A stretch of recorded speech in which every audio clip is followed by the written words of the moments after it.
Marriage is supposed to be built on trust. Mine was built on lies.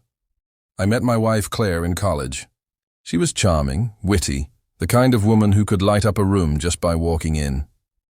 I thought I struck gold when she said yes to me. Together we built a life, and eventually a business. By 32, I was running a profitable tech company, and she was by my side at every investor dinner, every corporate gala. Or at least that's what I believed. But betrayal doesn't knock before entering. It crashes in like a wrecking ball. One Friday evening, I stayed late at the office. My phone buzzed. A message from my assistant, who looked shaken. She told me she had seen something I needed to know. She'd caught Claire and my business partner, Jason, in my private office.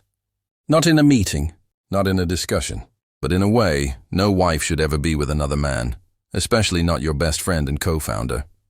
At first, I refused to believe it. But denial doesn't change the truth. I checked the office cameras, the ones Jason didn't even know existed, and there it was. The woman I had married, the friend I had trusted, betraying me in the heart of everything I had built. My chest burned. My hands shook, but I didn't storm in, didn't scream, didn't throw fists. No, I did what they didn't expect. I stayed silent because silence was the deadliest weapon I had.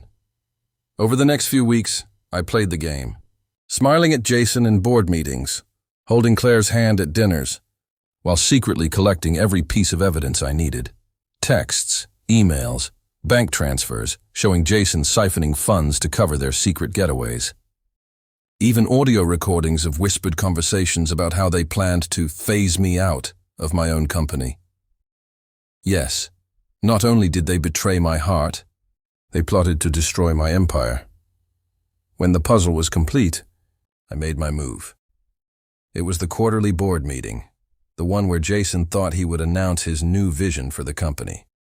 Claire sat in the back, pretending to be the supportive wife, smugness written all over her face. But the moment Jason stood up, I cut him off. With a click of the remote, the giant screen lit up with evidence. Emails, transfers, videos, betrayal in high definition. The room went silent. Jason's face drained of color. Claire shifted in her seat, her confidence collapsing in front of the entire board. And then came the dagger. My lawyer, already seated quietly at the end of the table, slid folders across to every board member. Legal documents showing Jason's fraud, breach of contract, and conspiracy. Within minutes, the board voted him out, unanimously. His shares seized. His career finished. As for Claire, she expected me to crumble, to beg, to fight for her love. But I didn't give her the satisfaction.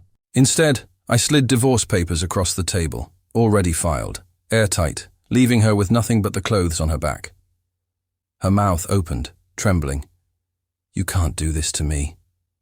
But I already had. By the end of that week, Jason was under federal investigation for embezzlement, his accounts frozen, his name blacklisted across the industry. Claire was out of my house, out of my life, forced to move back into a shabby apartment she once mocked me for renting years ago. But revenge wasn't just about taking them down. It was about rising higher than ever before. With Jason gone, I restructured the company, brought in fresh partners, and doubled our profits within the year. The board stood behind me stronger than ever. I moved into a penthouse overlooking the New York skyline, a glass of bourbon in hand each night as I reminded myself, scars don't define you, they sharpen you. And Claire? She tried calling, dozens of times. Her voicemails played the same tired tune, regret, fake apologies, claims that it was just a mistake. But mistakes don't last months. Mistakes don't steal money. Mistakes don't destroy trust. Delete, delete, delete. The final nail came a year later. Jason, desperate and broke, tried to sue me for wrongful termination, but with the evidence stacked against him, the court didn't just throw out his case. They fined him heavily for wasting time. He walked out of that courtroom a ruined man, while I walked out with the world at my feet. And Claire? Last I heard, she was bartending in a rundown pub, telling anyone who would listen that she used to be married to someone powerful. Funny how fast the mighty fall when their castles are built on betrayal. So here's the truth. When they stab you in the back, don't waste energy bleeding for them. Use the knife they gave you and carve your name into history instead. My wife thought she had destroyed me. My partner thought he had replaced me. But now, they are just shadows, footnotes in the story of my rise. And me? I didn't just survive. I turned their betrayal into the fuel for my greatest victory. To anyone listening, remember this. Betrayal isn't the end. It's the beginning of your strongest chapter. And the sweetest revenge isn't rage.